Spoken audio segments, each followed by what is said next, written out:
Revelation 4511. From the 14th of December 1948. Life fate according to the will of the people. You are allotted a measure of suffering and hardship which you have to take upon yourselves in earthly life in order to mature your soul.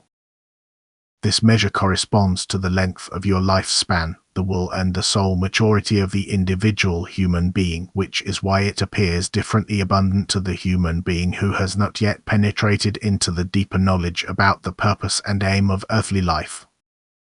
It is no coincidence that one person's life is more difficult and arduous while another person is spared many things, but God's will has shaped the individual's destiny in a way which is most beneficial for his soul.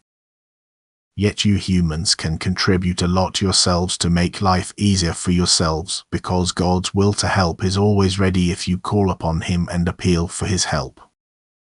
Thus, to a certain extent, you create the excess of suffering for yourselves, for you are always entitled to the grace of prayer which you only need to use in order to be relieved of even the greatest worry. For prayer can have the same success for the development of the soul as a measure of suffering the human being seeks God to whom he wants to unite, for which suffering is a good means.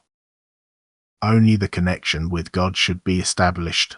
The path to this can be chosen by the human being, and therefore he can determine his fate and shape it in a bearable way for himself if he remains in constant contact with God through prayer or through active neighborly love which results in God's presence. Thus it triggers a direct connection with him, because God himself is love and therefore has to unite with the human being who shapes himself into the same being through love.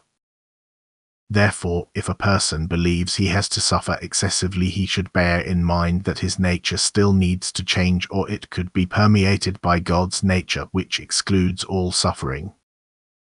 He has to suffer in order to take refuge with God and, through heartfelt prayer, request his emanation, which is never denied to him and touches the earthly person all the more effectively and invigoratingly the more he unites with God. The union with God eliminates all suffering, thus it need only be striven for in order to reduce the measure of suffering and hardship and yet to mature in the soul. Amen.